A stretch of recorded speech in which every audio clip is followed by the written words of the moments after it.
আসসালামু আলাইকুম। আজকে আমরা আসি বরিশাল সদর উপজেলার লাকুটিয়া গ্রামে। লাকুটিয়ার সেই জমিদার বাড়ি যেটা যেটা হচ্ছে 1600 থেকে 1700 সালে এই জমিদার বাড়িটি রাজচন্দ্র রায় নির্মাণ করেন। এখানে শেষ জমিদার দেবেন রায় হিসেবে পরিচিত ছিলেন। তো আমরা এই জমিদার বাড়ির ভিতরটা একটু ঘুরে দেখব। স্থানীয় লোকজনের ভাষ্যমতে এইখানে আপনার জিন, ভূত, শয়তান, পেতনি এইগুলো নাকি এখানে থাকে। তো যাই হোক, এই জন্য আমরা দিনের বেলায় আসছি এখানে। তো আমরা একটু ভিতরে যাওয়ার চেষ্টা করব। এই পাশ দিয়ে যাই, কারণ এইখান থেকে আপনার দোতলার একটা সিঁড়ি ছিল, যে সিঁড়ি ধরে দোতলায় উঠতো। এই দোতলায় যদি আমরা একটু দোতলাটা দেখি এদিকে, এই দোতলায় হচ্ছে সেই জমিদারের বসবাস ছিল। জমিদাররা কিন্তু এই দোতলার ভিতরে থাকতো, যেটা স্থানীয় লোকজনের ভাষ্যমতে যেটা শোনা যায়। এখান থেকে ওঠার আসলে মানে লিগ্যাল ওয়েতে ওঠার কোনো উপায় নাই। যদি আমরা এইটা বেয়ে বেয়ে উঠতে পারি তাইলে হয়তো ওঠা যাবে। তো একটা প্রচেষ্টা করা যাইতে পারে, যেহেতু আপনারা দেখতে চান। তো আমি একটু দেখানোর চেষ্টা করি, যদি চেষ্টা করি একটু ওঠার।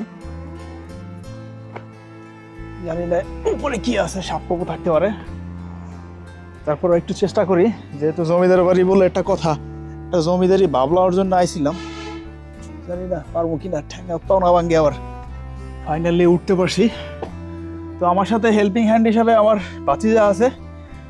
ভাতিজারে রিকোয়েস্ট করতেছি ক্যামেরাটা একটু দিয়ে যাওয়ার জন্য। এখন ক্যামেরা দেওয়া আমার কাছে, আমি একটু উপর দিয়ে নিয়ে আসি। যাই হোক, ব্লগ করতে গেলে অনেক কষ্ট করতে হয়। এই হচ্ছে সেই জমিদার বাড়ির দোতলা, যেই দোতলায় আসলে ওনারা থাকতো। এইখানে দেখে মনে হচ্ছে যে এইখানে আসলে লোকজন থাকতো। এই যে হচ্ছে উপরের ছাদ, উপরের ছাদ। এই যে অনেকগুলো সুন্দর সুন্দর রুম আছে এখানে। এখানে বসে সেই জমিদারি ওনারা করতো। এই যে জমিদার বাড়ি, অনেকেই আসেন এই জিনিসগুলো দেখার জন্য, কিন্তু আফসোস হচ্ছে আমাদের সরকারি যে সংস্থা যেগুলো আছে, এই মানে জমিদার বাড়িটা রক্ষণাবেক্ষণ করার জন্য প্রত্নতত্ত্ব অধিদপ্তর যারা আছে তাদের কিন্তু থাকার কথা ছিল তত্ত্বাবধানে। বাট দুঃখের বিষয় হচ্ছে এইটা তত্ত্বাবধানের জন্য কি আছে জানেন? এটা সব তত্ত্বাবধানের জন্য কৃষি সম্প্রসারণ অধিদপ্তর আছে। এদিকটা ছিল সামনের দিক। আমরা যদি এই পাশটা একটু দেখি, এই যে আমরা এই গেটটা যদি একটু চিন্তা করি, এই যে সামনের দিকটা, যেটা আপনার বরিশাল থেকে লাকুটিয়ার হয়ে এই দিকটা এই এসে আপনার ঢুকে। তো ঢোকার পরেই দেখেন এই যে এই দিকে বাম দিকে যদি আমরা আসি, বাম দিকে আসলে সেই জমিদারের রাজকীয় একটা মানে ওয়াশরুম ছিল এখানে, যেখানে বাথরুম বলে, গোসল টোসল করতে এখানে। তো এখানে সেই নিদর্শন রেখে গেছেন। এটার মধ্যে পাবলিক হয়তো কিছু করে টরে। তো এই হচ্ছে জমিদারের সেই ঘরের, মনে করেন যে যেটা বলে ড্রয়িং ডাইনিং। হ্যাঁ, আমরা একটু ড্রয়িং ডাইনিং দেখি, যদিও তখনকার ড্রয়িং ডাইনিং ছিল কিনা জানি না। এই যে ড্রয়িং ডাইনিং ধরে যদি আমরা হাঁটি, তাহলে হচ্ছে মাঝ বরাবর যে দরজা, এই যে মাঝ বরাবর সেই দরজা, যে এটা মেইন গেট থেকে ঢুকছে, এই পাশটায় মনে হয় সেই জমিদারের বেডরুম টেডরুম কিছু একটা থাকতে পারে।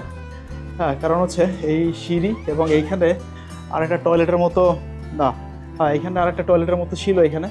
তার মানে হচ্ছে এইটাই আপনার মানে সেই দেবেন রায় যে লাস্ট জমিদার ছিলেন, তিনি মনে হয় এইখানটাতেই বসবাস করতেন। তো এই জমিদার বাড়িটি 1600 থেকে 1700 সালে আপনার জমিদার রাজচন্দ্র রায় নির্মাণ করেন। রাজচন্দ্র রায়ের এক পুত্র ছিল, পুত্রের নাম ছিল পিয়ালিলাল রায়। তিনি একজন ব্যারিস্টার এবং সমাজসেবী ছিলেন, এবং তার আবার মানে দুইজন ছেলে ছিল।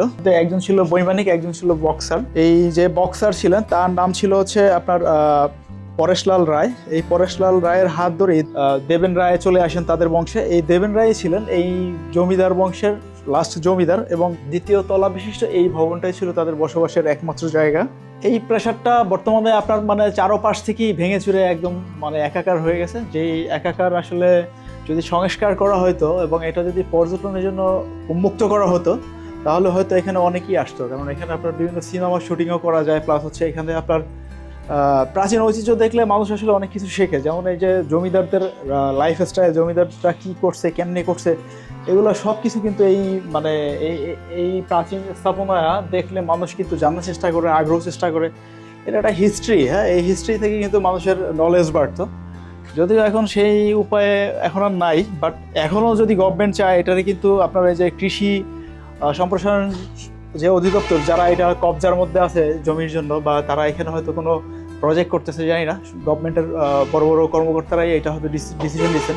পাশাপাশি এই ভবনটারে যদি আপনার প্রত্নতত্ত্ব বিভাগে যদি মানে হ্যান্ডওভার করা যায় তাহলে হয়তো এটা সংস্কার করে মানে দর্শনার্থীদের জন্য উন্মুক্ত করা যেতে পারে, এবং দর্শনার্থীদের জন্য উন্মুক্ত করে এখান থেকে গভর্নমেন্ট কিন্তু রেভিনিউ আর্ন করতে পারে। 600-700 বছর আগের এই মানে স্থাপনা, আপনি দেখেন এই যে স্থাপনাগুলো এখনো কি অবস্থায় আছে, এটা কিন্তু সংস্কার করে নাই।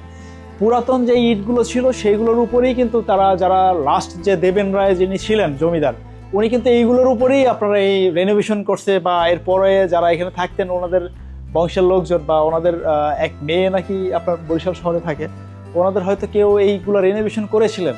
বাট একবার চিন্তা করেন আপনি, সেই 700 বছর আগের যে স্থাপিত যে শিল্প ওনারা যে নির্মাণ করেছে এখানে, সেটা কিন্তু আসলে আনবিলিভেবল। আপনি দেখেন একটা পিলার নাই, রড নাই, উপরে আছে কাঠ, কাঠের সাথে আপনার লোহার কিছু রেলিং আছে, সেটার উপরে ছাদ দেওয়া, সিমেন্ট দেওয়া। এটা কিন্তু আসলে অবাক করা কাণ্ড। আর এখন আমরা যদি বিল্ডিং করি, দোতলাটা বিল্ডিং করতে গেলে আমরা প্ল্যানারের কাছে যাই, আর 5তলা 6তলা 7তলা 8তলা 10তলা আপনার ঢাকা শহরে যারা বাড়ি করে তারা জানে এটার প্যারা কীরকম। তাদের কত জায়গার থেকে আপনার অ্যাপ্রুভাল নিতে হয়, রাজুক থেকে নিতে হয়, প্ল্যান পাস করা হয়। আপনি দেখেন এই স্থাপনাগুলা সেই 700 বছর আগের স্থাপনা কত সুন্দরভাবে তারা করেছে।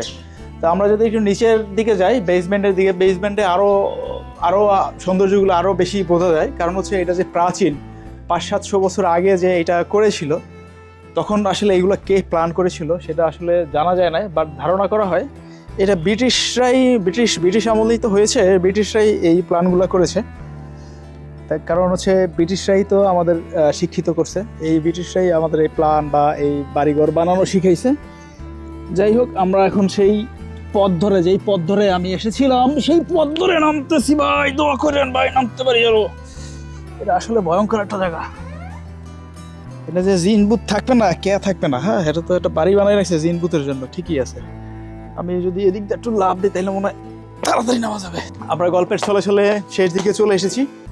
তো আসলে এই স্থাপতি যেটা আছে, আসলে এটা আসলেই অবাক করা জিনিস। আপনি ইটগুলো যদি দেখেন, এই যে ইটের সাইজ কিন্তু আমাদের ইটের মতোই লম্বা, বাট এই যে পাশে এবং এটার থিকনেস এটা কিন্তু একদম মানে অন্যরকম। হ্যাঁ, এই ইটগুলোর যে মাটি, এগুলোও কিন্তু অন্যরকম। এই মাটিগুলো যদি এখন ক্ষয় হয়ে গেছে, বাট মাটিগুলো কিন্তু অন্যরকম, মানে মাটিতেই সিমেন্টের মতো কাজ করে। এরকম একটা আকর্ষণ না থাকলে 700 বছরে এই স্থাপনা কীভাবে থাকে?